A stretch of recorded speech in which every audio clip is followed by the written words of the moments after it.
Together, we are advancing cancer research and saving lives.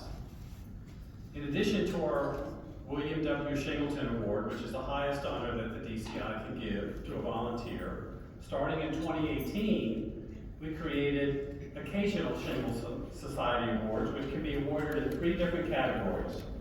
The Shingleton Award for Caregiver Partnership, the Shingleton Award for Distinguished Service, and the Shingleton Award for Community Partnership. This year, we will present awards in all 3 of those categories. This year's William W. Shingleton Award goes to Heather Paradise Kaiser.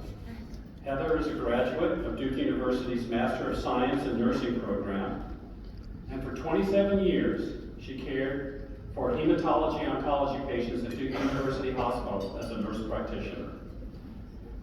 When she found her professional and personal world colliding after her late husband was diagnosed with leukemia, she leaned on the Duke Cancer Institute and her cancer patient support program to help both her and her husband. In her late husband's memory, Heather decided to give back to the programs that helped her during the toughest time in her life through establishing philanthropic funds and through volunteering. She's a member of the Duke Oncology Patient Advisory Council and the DCI Patient Experience Committee. Additionally, she is chair of the DCI Supportive Care and Survivorship Center Advisory Board and is an executive member for the School of Nursing Alumni Council. Heather is an advocate who shares the DCI message. She speaks to staff and the community about her experience as a provider and as a caregiver. Please join me in watching this video about Heather and her contributions to the Duke Cancer Institute.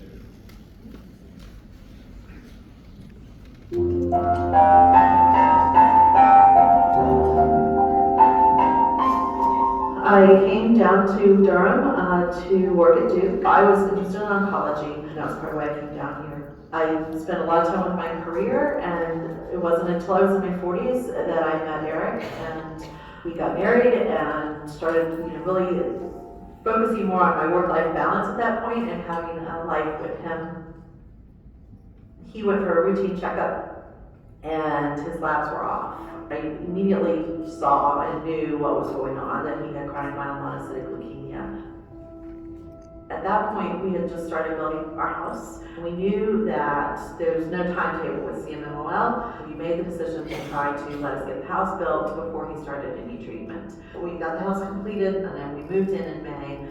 And the next weekend, he started his bone marrow transplant. I knew that Duke was the best place for his care because I'd been there for years. I knew all the people that were going to be taking care of him, and I knew it was the best place to be. And part of that was I knew that we had a wonderful support program there for patients, and so I knew that that was there for us as well. It was a very unique situation, I guess you'd have to say, with me already being a nurse practitioner and then being the wife of a patient who is sick.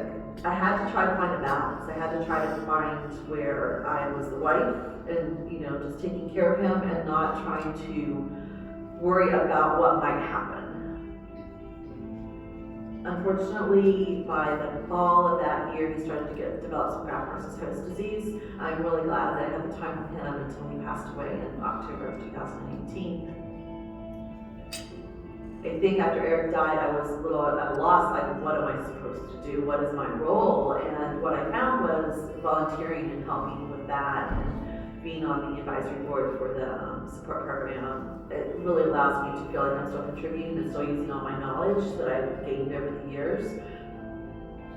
After Eric passed, I knew my therapist already, so I was able to just continue that relationship and continue to figure out and learn how to grieve.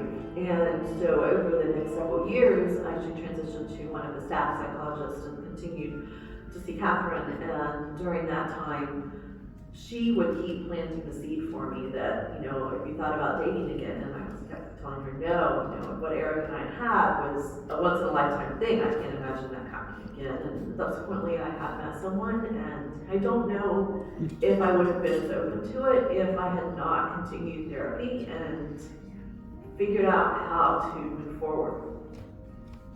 before he died, Eric and I had already decided to give money to Duke at that point. I wanted to do something to honor him.